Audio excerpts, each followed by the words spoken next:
This video is brought to you by Blessed Be God Boutique, maker of Catholic fashionable apparel, handmade accessories, and more. Francis the Great and Merciful is getting ready to embark on his apology tour of Canada, where he'll apologize for the church doing things that the church didn't actually do, things that the government in that country actually did more than a century ago, but things that the government of that country used the media to blame the church for. Those things have long since been debunked, but Francis never misses an opportunity to debase the church, either in the eyes of the most fervent believers in the Catholic faith or in the eyes of the most ardent secular allies of his.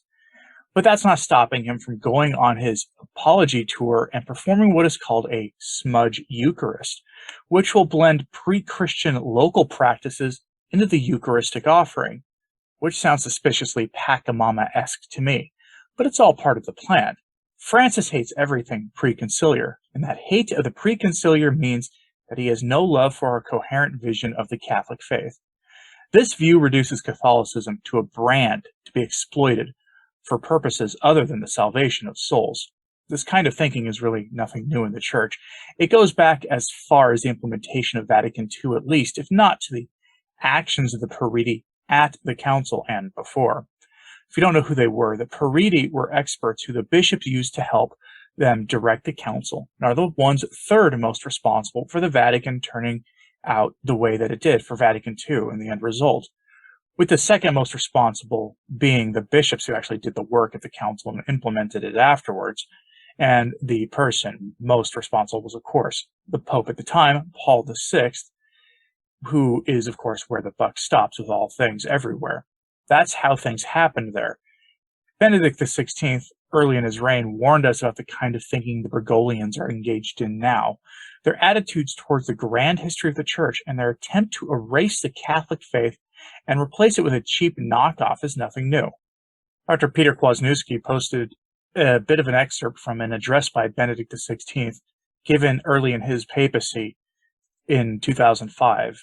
Dr. Kwazniewski posted this on Facebook and in an article at New Liturgical Movement. And it really does show us the thinking the Bergoglians are engaged in now. Their attitude towards the grand history of the Church and their attempt to erase the Catholic faith and replace it with a cheap knockoff is, well, it's really nothing new. According to Dr. Kwazniewski, in 2005, Benedict warned us of this attitude, quoting Dr. Kwazniewski. According to the Pope, Francis, the Roman Rite has no objective meaning other than what he himself declares to be the Roman Rite, because, quote-unquote, the Council has radically changed ecclesiology, and the liturgy must give expression to theology, the inversion of the lex orandi, lex credendi axiom. Therefore, only the liturgy after the Council can be the Church's lawful liturgy. Since this liturgy calls for the variation and welcomes extensive enculturation, it has no inherent formal unity. Its unity consists in being not something definite or something preconciliar. The two, of course, go together in this way of thinking. But rather than being indefinite and anti-preconciliar, thence arises the necessity to tolerate at best, or eliminate at worst, any remnant of preconciliar practice, even the most accidental, and even that which is technically still allowed, just as one can find some text in the Council that do not reflect the spirit of the Council, and must therefore be sidelined or overcome by development. End quote. Dr. Kwazniewski sort of took a lot of that from Benedict XVI's December 22nd, 2005 address, and he's not wrong. The problem here is that Francis, Cardinal Roche, and the rest of them are what they're doing is a reminder that they believe that the Council gave us a radically new religion. And the thing about it is this: given that how the implementation of the Council documents was done by the same men who passed them at the Council, the Bergoglians might actually be right. They're right, at least in practice. Whether a new secular religion was the intent of the modernists at the Council is something good people can debate endlessly.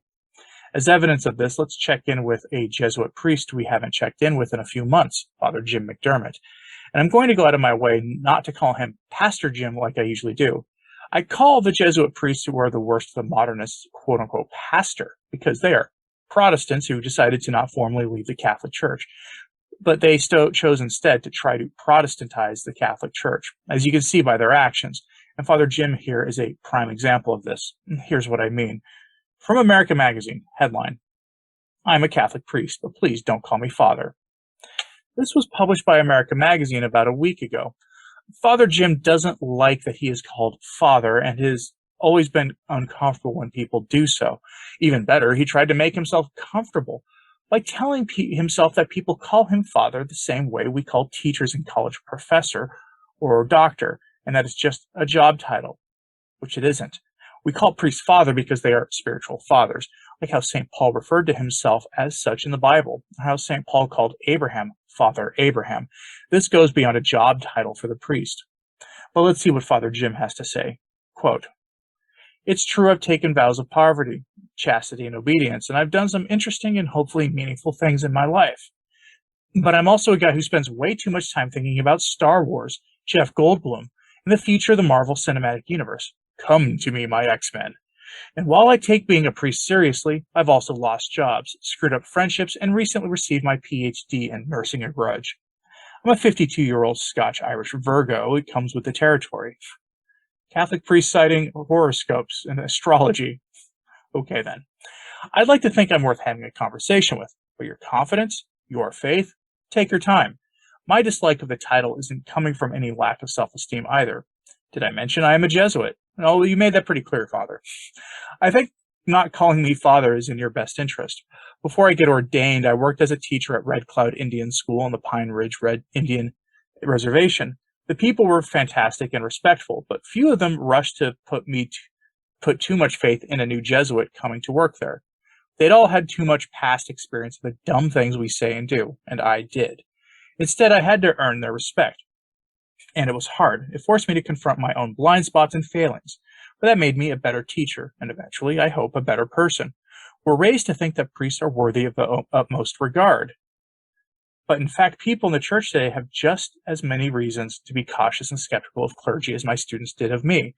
The church's history of Ted McCarrick problems and the resulting covers, clerical expressions of privilege, and stories of clerics putting ideology or political agendas ahead of pastoral care all have undermined the legitimacy of our role as leaders." End quote. He then encourages his readers to hesitate to call him, and by extension, other priests, Father. Don't do that. I'm now going to imagine a parishioner of a generic Novus Ordo parish trying to call their parish priest Mr. or worse by his first name, because they read what Father Jim had to say here. But it's all part of that mindset of hating the preconciliar that still remains in the church that Benedict XVI warned us about in his 2005 address. Disregard the fact that Father Jim did a magnificent job of discrediting himself by admitting that he spends far too much time focusing on silly material concerns like Star Wars, not to mention the things he's written about in the past, which are concerning.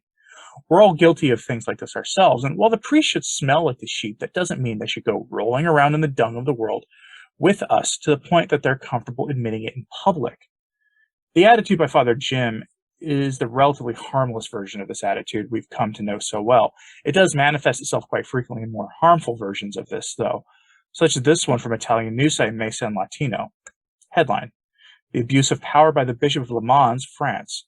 The obligation of concelebration for traditional priests. Hashtag Traditionis Custodes."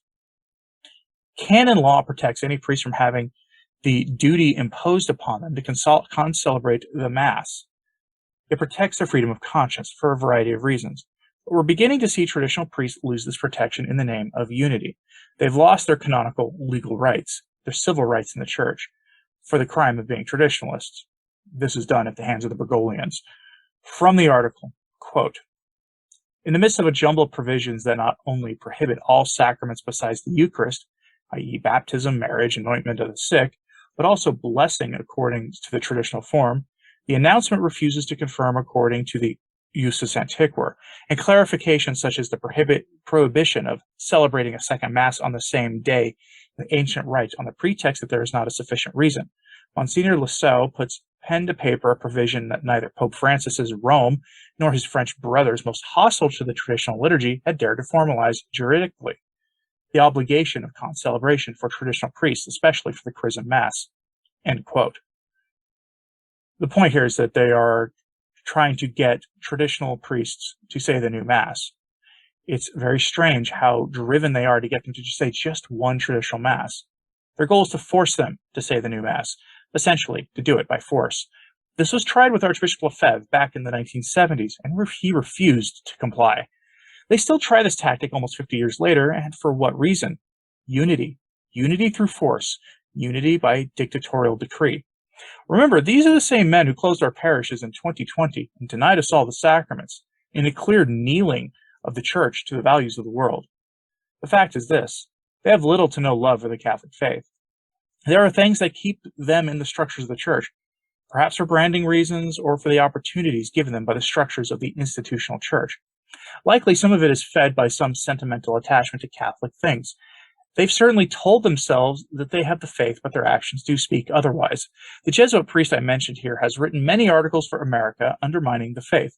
Francis has done a bang-up job of engaging in demolition work against the faith, and especially in his efforts to divide the faithful in the name of unity, both through his attacks on the liturgy, but also in his attempt to eliminate good priests who dare to speak out. Conformity is required, hence the rumored closure of the traditional Mass in Chicago that are supposed to be forthcoming. What is this unity they're calling for? It's unity for their new, tired vision of the Catholic identity, one that drives people away from the faith into Eastern Orthodoxy or Protestantism. And instead of attempting to right the course, they seek to punish those who have the faith for the great crime of having and wanting to defend the faith. I'll close with this thought from Archbishop Vigano, who wrote a public letter to the Nigerian priest who was canceled by Francis for publicly speaking the truth about the errors of this pontificate. His story rocked the Catholic world, at least briefly, and Vigano took the time to write him an encouraging letter, which is linked in today's show notes at returntotradition.org. That's the name of this podcast with a .org at the end. Just look for the post with the title of this episode, and you'll find it linked there. But Vigano, in his usual way, gives us all some instructions here through his words of encouragement to the priest. Quote, "Rejoice then, dear and reverend Father, because of the enemies of God did not find in you any reason to persecute you. It would mean that you are not bearing witness to your faithfulness to the Lord. If the world hates you, know that it hated me before you." See John chapter 15, verse 18. Incarnate wisdom has said it. The present trials are thus a cause for spiritual consolation, an occasion of sanctification, and an opportunity for the edification of the simple. The Lord will repay you 100 times over for what you are enduring. End quote. In our time, with our masses being taken from us, with the highest officials in the church labeling us rigid restorationists, with their persecution of the truth, remember, this is the highest earthly honor we can receive, for it means that we speak the truth. They don't try to address the errors made by the modernists in the church, especially the most chilling errors, like the evil deeds of Ted McCarrick, for the simple fact that what it is they are doing is waging war on the faith. They don't care about the rest of it. That's why in this time of crisis, Francis is focusing on smashing the traditional faith, instead of addressing the flood of people leaving the church, or the lies being perpetrated against the faith by the secular world in America and Canada. So I'm curious, are you looking forward to Francis's tour of Canada, where he'll besmirch the church further and engage in Pachamama-like practices with the locals in the name of kneeling to the values and narratives of the world? What about Father Jim, who hates being called father, so I'm going to do it, while still being an ordained Catholic priest? What should become of him? Let me know in the comments, please. Like and subscribe if you haven't. It really does help. Thanks to the patrons of this channel for helping keep us going these days. And as always, pray for the church. I'm Anthony Stine. Ave Maria.